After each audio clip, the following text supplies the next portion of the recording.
being Caribbean yourself, it recently was announced that Rihanna is a billionaire. And when they asked her about it, she said it's hard to even accept that. And this is someone who really, obviously she did great at music, but really her money was made in the fashion and the makeup and the lingerie. Yeah. Yeah. When you see a Caribbean black woman who grew up poor achieve that type of success in an area that you're very familiar with, how do you feel? I feel very proud of her. I mean, it's an accomplishment that I would love for all young Caribbean women to be able to do, and even young Caribbean men. I mean, it's a blessing to see somebody as humble as she is, where she is. I mean, she deserves it, every bit of it, So I stand behind her. I'm proud of her, I mean, she makes the whole Caribbean proud, And anybody that says otherwise, they'll suck your mother, you hear me? You can't deny the girl for who she is and where she came from, And anybody else that, can do that, I give them big props, To come from such a small island like Barbados and shock the world like how she shocked the world. There's nobody in the world that don't know who she is.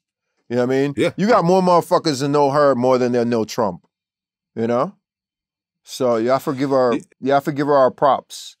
As we say in Jamaica, big up yourself, you hear me? Yeah. Yeah.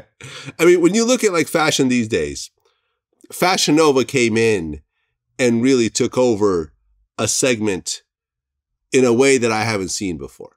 Yeah. You know what I'm saying? Obviously Polo is one of these very iconic brands and it's much older and much more established. And has a niche that very few people, no one's been able to really follow. But what Fashion Nova did, I thought was very different. They didn't go after. I thought it was different too. I mean, I'll tell you about a run-in I had with the Fashion Nova guy. He reached out to me through some other people and wanted me to do something for him, but he didn't want to pay. So, I was just like, really, bro? You make this back within a month, 2 months. And then later on, he went and gave some other artists, like, this is almost a similar money that I had asked him for. And I just was like, you know what? Because he wanted me to do the Fashion Nova for men. So I was down. You know what I mean? I thought it would have been a great collaboration. But then I have to just look at people like a Ralph Lauren and say, you know what? This is why I work for people like you, because it's quality. It's no bullshit. It's no backdoor bullshit. It's not gutter. It's not street. You give me a good contract. You give me a good, you take care of me. To this day, like this morning, as I'm leaving the house, FedEx delivered a big blue box with yellow writing on it, said Polo, gift wrapped. I didn't open it. I don't know what it is, but I got an idea what it is. Because I did mention something on, he just dropped the NBA, Major League Baseball Ralph jackets. So I commented, yo, that's fire. I just put the fire symbol. So, a couple of days later, I see this box at my door. I got a good idea what's in it. I'll open it later on Instagram for sure. But it's that kind of class that I'd rather be connected to than them other people. You know what I mean? Because their stuff, you wash it and it's done. Yeah. It's just falls apart. Boom. It's wear it one night and then it's done. It works great for the women because women to throw on these dresses and be out. Guys could probably do a shirt like this and be out. Yeah. I mean, after our interview, I decided to reach out to Thurston Howell III. Yeah. To talk about the whole low-life thing and everything else like that. It was really dope how I didn't realize until I was doing the research that Polo actually brought him in for like a whole official photo shoot. To go from stealing Polo to being part of a Polo photo shoot. And you see how we see how that brand turns things into iconic documentaries. Them other companies ain't gonna be able to do no shit like that. Yeah.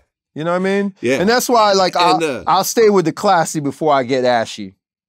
You know what I mean?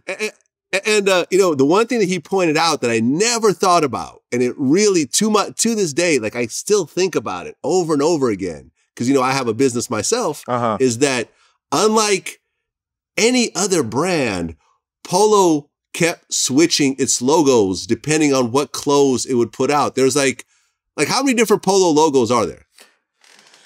Man, too many to count. Too many to count. I mean, it's just like coming in, I saw your guy, he had on this, a certain camo that came out that only so many of us were able to get. And I just said to him, like, yo, I was trying to get those camo shorts and they sold out. I couldn't get them. And it's just like, you got Stadium, you got Purple Label, you got Blue Label, you got Black Label, you got so many labels of this brand that it's just iconic, man. And that's why, like, I stay in Polo. My closet is draped with it. Like, I can pull out these jeans 10 years from now and they still be fire. You know what I mean? And I could wash them 1,000,000 times and they're just going to get better and better. Whereas some other brands, you wash them twice and they fall apart. You know, there's a quality, you know? When you buy a Rolls Royce, you buy a Rolls Royce. You're not buying a Dodge or a Toyota, you know? Although Toyota might last as long as the Rolls, but, you know what I'm saying? It's quality.